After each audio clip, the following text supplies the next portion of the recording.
les oreilles de ses disciples désemparés, mais une joie qui va venir, crescendo, dirons-nous, pour peu à peu devenir un cri qui va s'amplifier.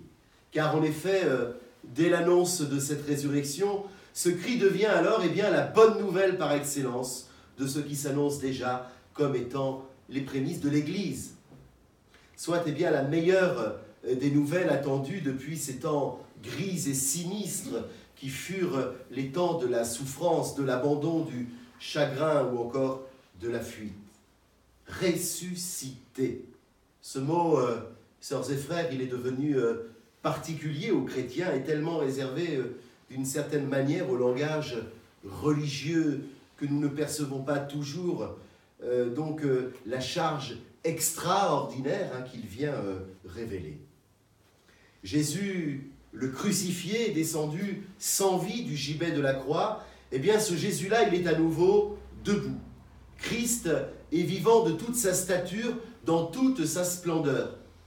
On a voulu tuer le Verbe, c'est-à-dire la parole, et la voici debout, plus vivante que jamais, et qui plus est, promettant une amplification de ce qu'elle nous a déjà annoncé. Tellement amplifiée d'ailleurs cette parole que 2019 années plus tard, elle semble résonner à nos oreilles comme une parole neuve.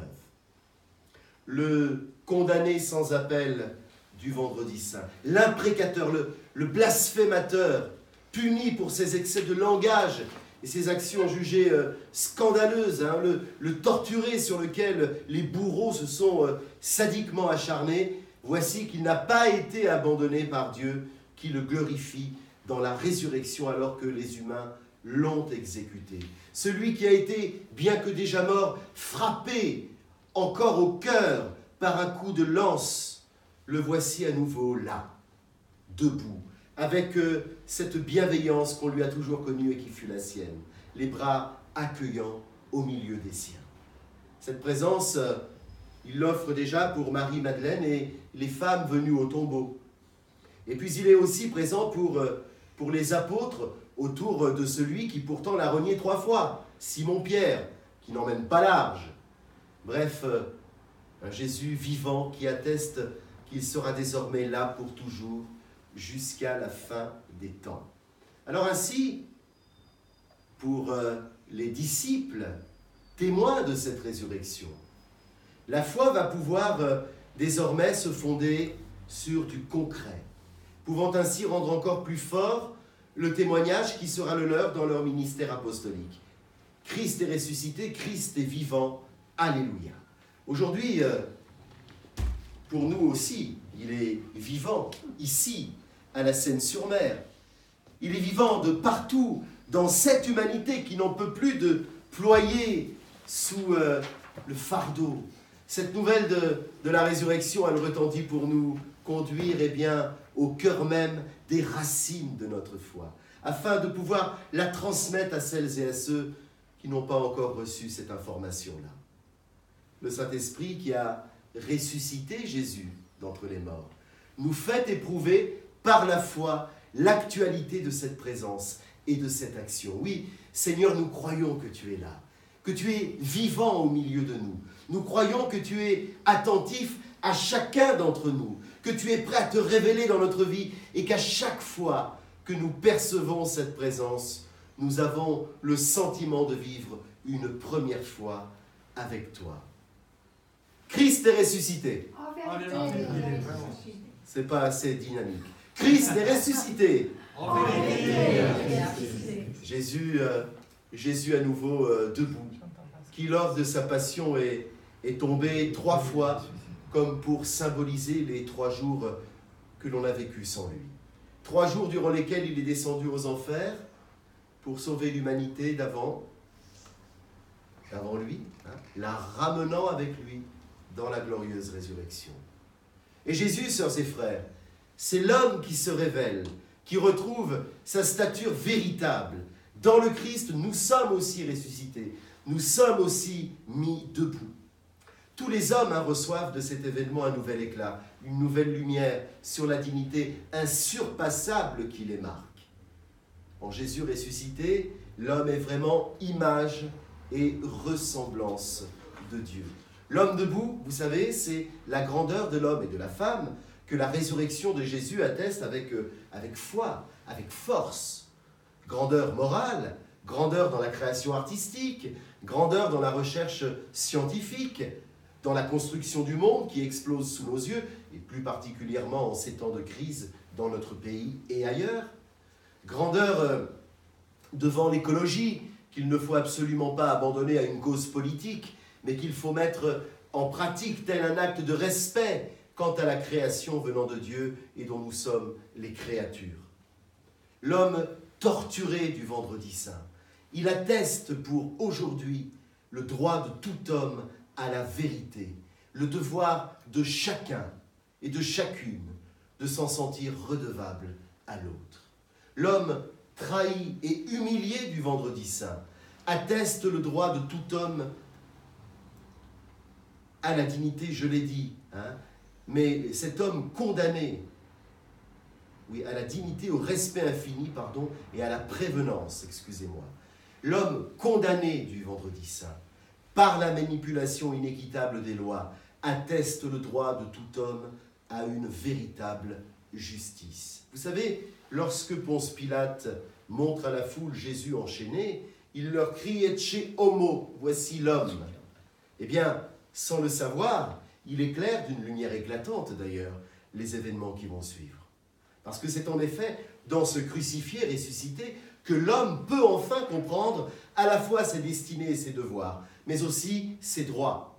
Et c'est dans la fidélité de cette révélation que l'Église d'aujourd'hui se doit de témoigner, parce que Christ est ressuscité, c'est le témoignage réel de toute l'Église. Un témoignage qui porte certes sur l'événement de Pâques, mais dans le même temps sur l'homme et la femme révélés par le Christ, dans toute la splendeur et dans toute la plénitude de leur destinée. Et c'est d'ailleurs pour nous autres chrétiens la vraie source des droits et des devoirs de l'humanité. Cela implique certes un enthousiasme pour l'homme et sa fantastique épopée à travers les cultures et les arts, les sciences et les différentes réussites des civilisations, mais cela requiert aussi que comme Jésus et à cause de lui, les chrétiens puissent savoir dire non à ce qui avilit l'homme et le détourne de sa destinée. Ce non, eh bien, c'est un non au pouvoir corrupteur de l'argent, non à l'exclusion pour motif de race, de nationalité, de religion ou de préférence sexuelle, et ce à cause de Jésus, condamné dans le mépris du droit et de l'équité. Non à la torture et à la violence, à cause de Jésus frappé et achevé dans la souffrance physique et morale. Non aux conditions dégradantes de pauvreté, à cause de Jésus dépouillé de ses vêtements. Jésus crucifié et ressuscité nous éclaire sur la stature infinie de l'homme.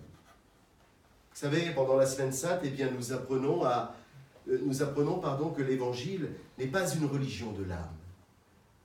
Ce n'est pas non plus une religion du sentiment, mais c'est une conversion entière et totale d'une personne et de sa vie. Conversion d'ailleurs si profonde qu'elle doit changer aussi notre façon d'être en société. C'est d'ailleurs la raison pour laquelle le chrétien, tout comme le Christ, sera toujours un signe de contradiction. Il y a certes un décalage immense entre l'Évangile et les mœurs, ou encore entre les façons de vivre de notre monde occidental, et ce serait d'ailleurs un décalage malheureux et scandaleux si l'Église et chaque chrétien se constituait en forteresse, n'est-ce pas, absolument insensible à l'environnement du monde. Cependant, ce décalage serait bien heureux s'il était pour la vie, pour la promotion des droits des jeunes, pour la reconnaissance de l'égale dignité de l'homme et de la femme, pour le développement des peuples, pour un partage plus équitable des biens économiques. À ce propos, en France, vous savez qu'il y a tout à refaire dans un pays où les plus riches sont dorlotés depuis tant d'années sans se soucier du sort des plus pauvres. C'est ce combat que nous vivons en ce moment, dans une partie de l'humanité qui s'élève contre l'autre. Et ce n'est pas bon. Et ce à cause de tous les pouvoirs politiques, quels qu'ils soient, qui n'ont pas encore compris l'humilité qui devrait être là, leur moment, au moment de prendre leurs décisions.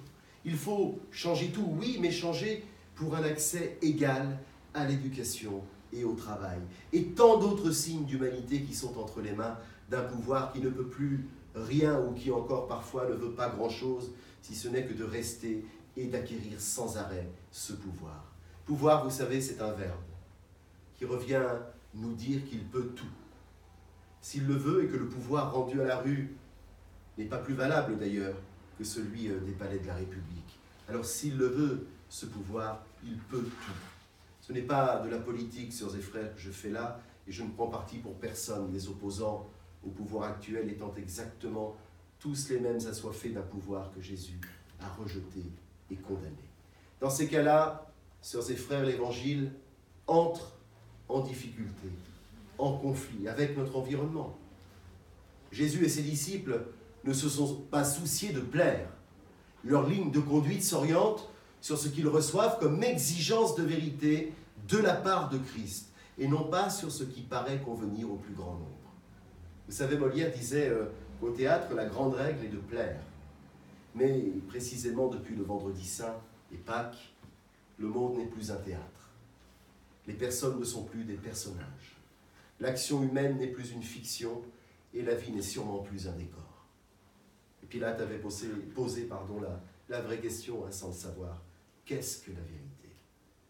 Nous avons la réponse aujourd'hui. La vérité, c'est l'Évangile. Et cet homme torturé, qu'il avait présenté à la foule, nous pouvons aussi lui répondre que cet homme, c'est le Christ, et que désormais, la grande règle n'est plus de plaire, mais de dire vrai, dans la lumière du ressuscité. Avec lui, l'homme est sorti du tombeau pour accéder à son essentiel. Amen.